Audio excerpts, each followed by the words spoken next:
মানুষ চাঁদের দীর্ঘমেয়াদী বসবাসের সুযোগ পাচ্ছে, ভয় চিৎকার করা মুখ আর স্বপ্ন নয়। মাত্র 4 বছরের মধ্যে তথা 2030 সালের মধ্যে আপনিও ইচ্ছে করলে চাঁদে যেতে পারবেন। নাসা প্রায় 53 বছর পর চাঁদে আবার মানুষ পাঠাচ্ছে। ফ্লোরিডায় অবস্থিত নাসার কেনেডি স্পেস সেন্টার থেকে আর্টেমিস 2 টেস্ট ফ্লাইটের কাউন্টডাউন শুরু হয়েছে। 30 মার্চ 2026 তারিখে বিকেল সকাল 4:44 ইডিটি থেকে এই কাউন্টডাউন ঘড়ি চালু করা হয়। মিশনের সম্ভাব্য উৎক্ষেপণের সময় নির্ধারণ করা হয়েছে 1 এপ্রিল 2026 বুধবার সন্ধ্যা সকাল 6:24 মিশনের মূল বিষয়সমূহ: প্রথম মানব মিশন, এটি নাসার শক্তিশালী SLS space launch system, rocket এবং ওরিয়ন মহাকাশযানের প্রথম মানববাহী মিশন। 4 জন নভোচারী এই মিশনে অংশ নিচ্ছেন: commander Reid Wiseman, pilot Victor Glover, mission specialist Christina Koch এবং কানাডিয়ান স্পেস এজেন্সির Jeremy Hanson.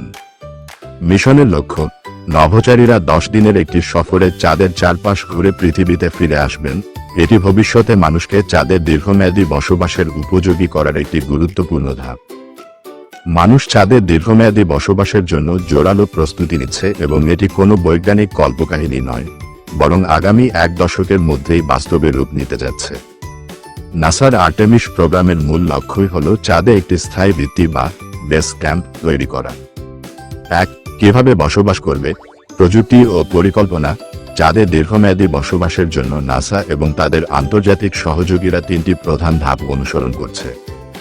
Artemis base camp, চাঁদের দক্ষিণ মেরুতে সাউথ পোল একটি স্থায়ী ক্যাম্প স্থাপন করা হবে।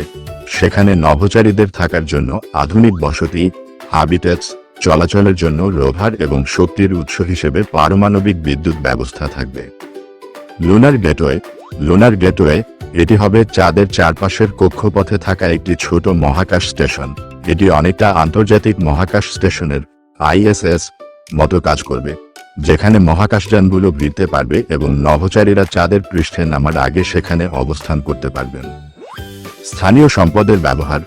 ISRU, পৃথিবী থেকে সব খাবার বা অক্সিজেন নেওয়া খুব ব্যয়বহুল, তাই চাঁদের দক্ষিণ মেরুতে থাকা বরফ, আইস থেকে পানি এবং অক্সিজেন তৈরির পরিকল্পনা রয়েছে। এমনকি চাঁদের মাটি, রিগোলিথ ব্যবহার করে 3D প্রিন্টিং প্রযুক্তির মাধ্যমে ঘরবাড়ি তৈরির গবেষণাও চলছে। 2. সময়সীমা 2026। আর্টেমিস 2 মিশনের মাধ্যমে মানুষ চাঁদের চারপাশে ঘুরে আসবে। আর্টেমিস 3 ও 4 মিশনের মাধ্যমে মানুষ চাঁদের মাটিতে নামবে। 2030 এর দশক, এই সময়ের মধ্যে চাঁদে স্থায়ীভাবে মানুষের থাকার উপযোগী অবকাঠামো তৈরি শুরু হবে। 3. খরচ কত? চাঁদে বসবাসের এই বিশাল কর্মযজ্ঞের খরচও আকাশচুম্বী। আর্টেমিস প্রোগ্রাম, একটি হিসাব অনুযায়ী 2026 সাল পর্যন্ত এই প্রোগ্রামের পেছনে নাসার মোট খরচ দাঁড়াবে প্রায় $93 বিলিয়ন। চন্দ্রঘাঁটি নির্মাণ। নাসা সম্প্রতি ঘোষণা করেছে যে আগামী 7 বছরে চাঁদে একটি স্থায়ী ঘাঁটি তৈরি করতে আরও প্রায় $20 বিলিয়ন বিনিয়োগ করা হবে। রকেট ও মহাকাশযান। প্রতিটি SLS রকেট উৎক্ষেপণে খরচ হয় প্রায় $4 বিলিয়ন। কেন এত খরচ করে চাঁদে বসবাস? এর প্রধান 2টি কারণ: মঙ্গল অভিযানের প্রস্তুতি। চাঁদে থাকার অভিজ্ঞতা কাজে লাগিয়ে নাসা ভবিষ্যতে মানুষকে মঙ্গলে, মার্স পাঠানোর স্বপ্ন দেখছে। চাঁদ হবে মঙ্গলে যাওয়ার একটি পিট স্টপ বা ট্রানজিট পয়েন্ট। বৈজ্ঞানিক গবেষণা ও খনিজ। চাঁদে থাকা দুষ্প্রাপ্য খনিজ সম্পদ এবং হিলিয়াম-3 সংগ্রহের সম্ভাবনাও বিজ্ঞানীদের আগ্রহী করে তুলছে। বর্তমানে চাঁদে যাচ্ছে শুধু মহাকাশচারী, অ্যাস্ট্রোনট, যেমন নাসা এর আর্টেমিস প্রোগ্রামের সদস্যরা। তাহলে সাধারণ মানুষ কি যেতে পারবে? হ্যাঁ, ভবিষ্যৎ পরিকল্পনায় বিষয়টা বদলাচ্ছে। যেমন স্পেসএক্স, ব্লু অরিজিন।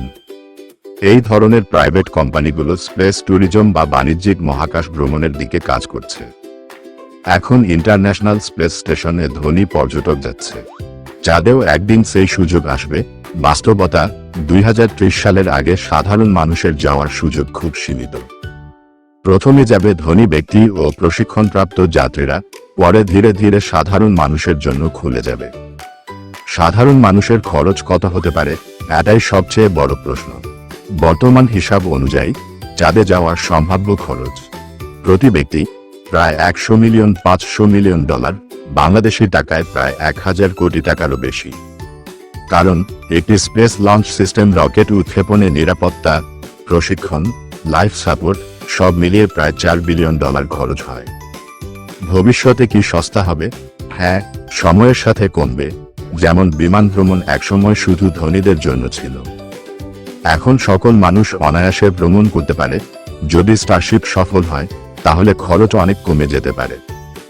সম্ভাব্য ভবিষ্যৎ 2030, 2040 কয়েক কোটি ডলারে নামতে পারে, আরও পরে হয়তো লাখ কোটি টাকার মধ্যে। সংক্ষেপে বলতে গেলে চাঁদে বসবাস এখন আর কেবল একটি সম্ভাবনা নয়, বরং বিশাল ব্যয় বিনিময়ে একটি নিশ্চিত ভবিষ্যৎ গন্তব্য হতে যাচ্ছে। এর আগে নাসার সর্বশেষ চন্দ্রাভিযান ছিল অ্যাপোলো 17, যা 1972 সালের ডিসেম্বর মাসে পরিচালিত হয়েছিল। সেই হিসেবে 1972 সালের পর 2026 সালের এই আর্টেমিস II মিশনই হতে যাচ্ছে মানুষের চাঁদে ফেরার প্রথম যাত্রা। আপনি যদি সুযোগ পান চাঁদে যেতে চাইবেন নাকি পৃথিবীতেই থাকবেন, কমেন্ট করে জানাবেন কিন্তু।